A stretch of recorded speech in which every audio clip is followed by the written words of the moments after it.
All right, peace. It's a funny story. I was gonna write it for my blog, but it's too long, so I'm gonna do a quick little run. It's real funny though, to me. So it's like, I had an associate of mine, uh, here downtown. He stay downtown. I know he be. I know he think he stayed like down the street from where I stay now. It's like five minutes or something. Literally like 5 minutes. And most of the time he be down there about a number street. So it's a dude from downtown Newport News. You know what I'm saying? I thought of him as a friend for a while, but then I started adding everything up about dude, and I'm like, yeah, homeboy, just an associate, and it's cool. It's nothing against the brother, man. It's just, we just don't mesh like that, and whatever his situation is down there, me, I don't mess with the stuff that they got going on. So the reason I added that up because I used to live with I used to live with this broad, this Asian broad, and she was a manipulator too. She was another one of the bitches that's, what I'm saying, in my personal opinion, one of these, you know what I'm saying, these poor little, they these military brats that run out on the street and they ain't got no business. Just a lot of people that's like that, man. When you look at their life, and you like, damn. And people get caught up in their shit, but it's just they always be the people that's out there, but they always try to play somebody or manipulate people or cause a bunch of problems all the time. So we stepped out. As a person, as I liked her as a person, she was cool, but they were very dramatic.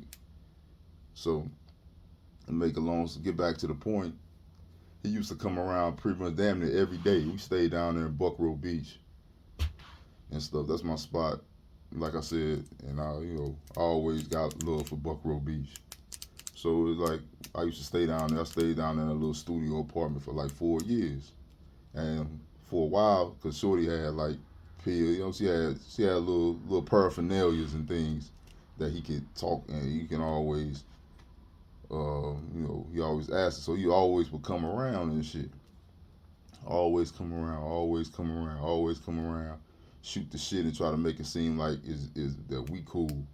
We even went up. I did like one of them little shows. It's on YouTube. I did a little show out in Richmond and shit.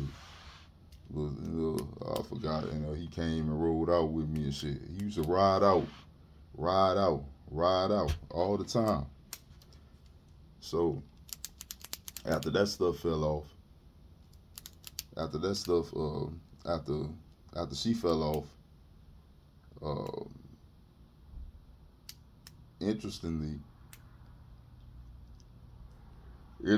man, the guy stopped really coming around like that. So, but of course, if I wanted to buy some weed or some shit, if it's something where I have to give him some money, hey, his hand was out. You know what I'm saying? He was ready to do some business.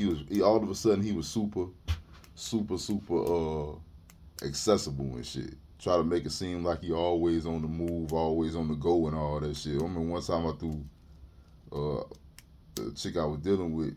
I had a birthday party at my spot now and shit. We did it, and I asked him to come through.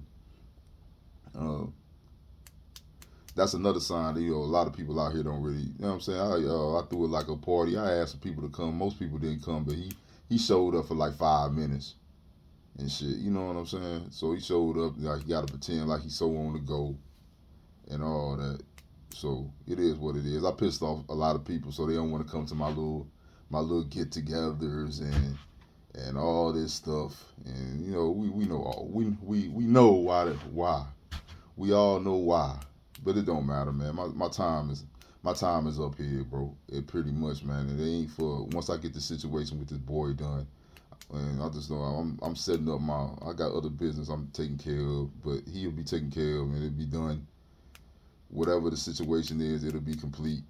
But my time here is over, so I really don't give no fuck about who so I associate with here. Pretty much it's cool, but I don't give no fuck. I never have, never will.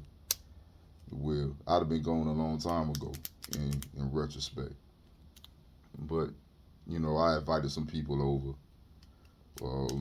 A dude I used to do some music with. I think I sent my barber. He come through the cut. But once again, with him, he cut.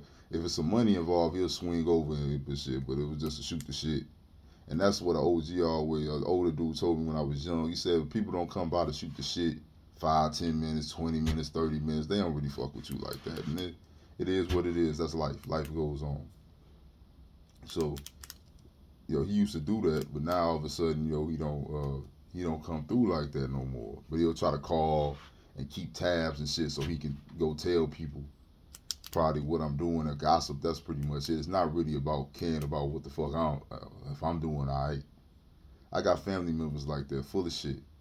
My dad is like that in an opinion, in a way. He's the type of person who will call, but my G, take some time out to come visit. Like, what I'm saying? Come take some time out to visit. You know what I'm saying? Same way I do. And vice versa. You know what I'm saying? It ain't nothing. What is it? Does it feel some kind of way because potentially I live a decent life, so that might make you feel some kind of way? You got a lot of people have a narrative. Unfortunately, this is what I'm coming up to. People have a narrative that I'm supposed to be struggling, and I'm just not really struggling like that. Like, I'm doing alright. I could be doing better. I had a couple setbacks. At my cab job, I could be real up, but I had a couple things set me back here, there, and now I gotta rebuild my credit, things like that. Small stuff, but it's all just a little bump in the road to get back. But I'm staying afloat. I'm good. But that's why I'm rambling a little bit. Let me get back on point with dude. Like, now that the old girl ain't around no more, now he don't come through just to shoot the shit for 5, 10 minutes. But like I said, if I was to call to buy something or shop, yeah, they gonna have their hand out. They gonna pop up. They gonna show up immediately. But this is where the funny story is. One time I bought some smoke. It wasn't even that much. It was damn near like maybe I don't know what the fuck this. I don't know what the fuck. I don't know. I don't know too much about them numbers and shit. Like, it might have been a half ounce or something. I don't know, man. Something. I don't know. I'm not big on them numbers. I can't remember. It was a decent, little amount. But I come down there. I think 34. One of them motherfucking project shits down there. 33rd, 34th Street. This nigga, I'm in my car. This nigga makes me turn my car in, so my back is towards the goddamn looking to not towards where he going to enter.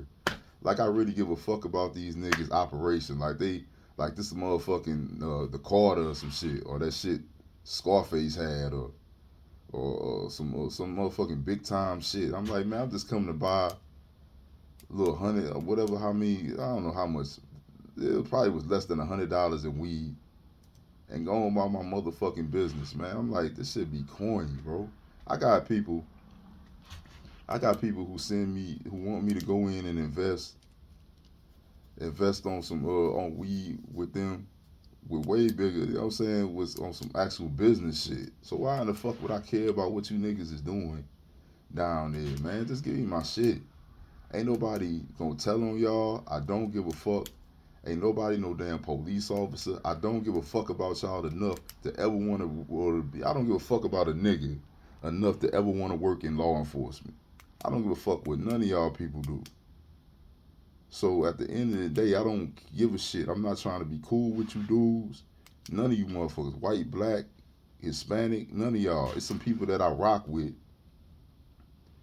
And for the most part, when I'm around somebody, we doing business. Some people I don't consider that many people friends, but when I'm around, it's gonna be productive. I don't give a fuck about what y'all dudes do. You know what I'm saying? So why the hell would I care about looking in? Just give me my shit. But that's the type of shit that they own. I'm like, I got people that want to do weed businesses and shit. I got that shit all the time. People hit me up on this Facebook shit all the time. Plus the shit legal now anyway. So, what difference does that shit make? you know. But like I said, and also with dude, every time there's a fight going on, and I'm just called and just say, hey, yo, you trying to watch this fight? You know what I'm saying? Shoot the shit. When I'm, cause this dude affiliated with people who don't fuck with me down there, he trying to play both sides of the fence. And rather than just say, hey, man, they don't really rock with you like that down there, he wants to sit here and be trying to play it like I don't know what's going on, but I'm just going to do my own thing. When you know you just chilling out with him too.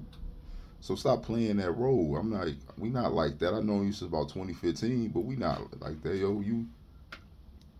So I mean, I think he called a couple of days ago. I just sent him the voicemail. I mean, I'm pretty much done. I do him the same way I do my own dad. I just send him the voicemail. If I see you, I see you. You know, it'd be cordial. But that's it. That's the same shit I do with a lot of these people. Because the only thing they do is want to hear you so they can create some shit. They want to create a narrative and whatever they want to feel about you. And whatever they want to create in the movie in their mind. That's what it is. You know, the same way with my grandmother on my mother's side and shit. Always picking and poking and shit. I mean, I was like I said with her.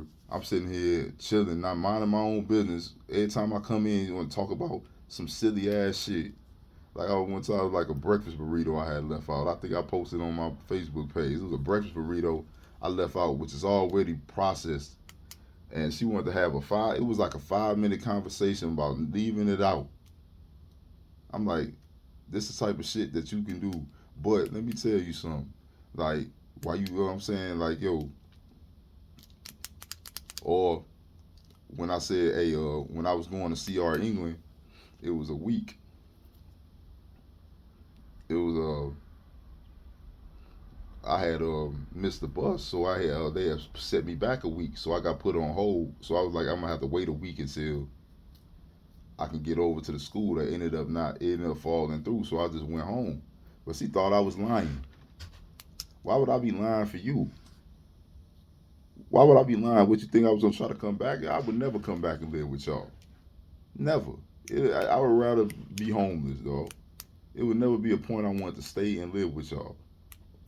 But I don't have to do that anyway because I get paid. I mean, I ain't struggling now. I mean, I get paid and I did the work. You know what I'm saying? I went out here and I did the paperwork and got my disabilities and all that other stuff. So plus I have jobs and hustles. So I'm good. I don't have to lie to you.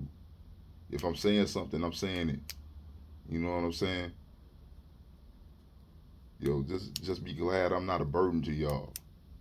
You sitting here like, yo, I'm saying, like people always got something to say, but you ain't had nothing to say when I was a kid when you was buying them tight ass pants and them ugly ass sweaters, but y'all walking around in $10,000 minks and shit going out. The fuck out of here, man. Just chill. Just have a nice friendly conversation. Y'all people have no right to ever poke and pride. I'm sitting here with a yellow ass tooth, but you got a $10,000 mink on. You know what I'm saying? Going on cruises. So just, you know what I'm saying? I would never even say this stuff if it wasn't for people poking and priding in me all the time. So that's why I say these things I say. Well, let me get back to that associate dude from Newport News. Like I said, he constantly playing like both sides of the fence, and like a lot of that stuff comes from that broad, from Williamsburg, and I'm like, man, it was no issues. That broad had no issues. She drunk and ate for free and brought her personality that was fake. So what's the beef? Nothing. Y'all don't even have no real beef with me. The problem is that the narrative don't fit the person. So it's always gonna be a tension. I'm realer than most of y'all niggas down there. I'm probably realer than most of the people that's in this state. So people have to poke and find petty ass things to try to have these problems, man. It ain't no problem. Ain't no problems. You know, so I mean, nigga, please, dog, get out of here. But yeah, the dude made me turn around my vehicle like it's like I can't peek into like it's the Carter or some shit, man. I'm like, God damn. They're tired of these dudes, man. I got people that want to do weed businesses and shit. They send it all the time. You know what I'm saying? Niggas be down here talking this old petty ass shit. I got, I had told them about the DR and shit. Like I said, fuck all about the females. I got a man that I got a dude. We might potentially have a storefront. I don't give no fuck about no dude selling no goddamn weed. I came about bought a little weak ass little, probably was, I don't even know if it was a half ounce, a half. I don't know what that shit was, man. Quarter or whatever the shit that was. I can't even remember because I'm not that keen on the numbers like that. I ain't of course I was in the military. I'm not into I'm not into the weed game like that. So I know a little bit of the numbers and shit, but it's not that deep, dog. For real. It ain't that serious, man. But I realize, man, like if you can't come and shoot the shit for 5 minutes, 10 minutes, and move and go on, yeah, nah, we ain't like that, dog. And I do my part because I reach out and say, hey, you trying to shoot the shit. But I'm not gonna do that that often. You might get a couple times where I go out my way and I stick my neck out or reach my arm out for you. If you play it, then I'm just gonna move on. And I'm gonna have my concrete opinion about you, and it ain't gonna change. Yep. You know, so that's it. Yep. That's for real, for real. But that's it, man. I had to do that. Do a funny story, man. All right, peace.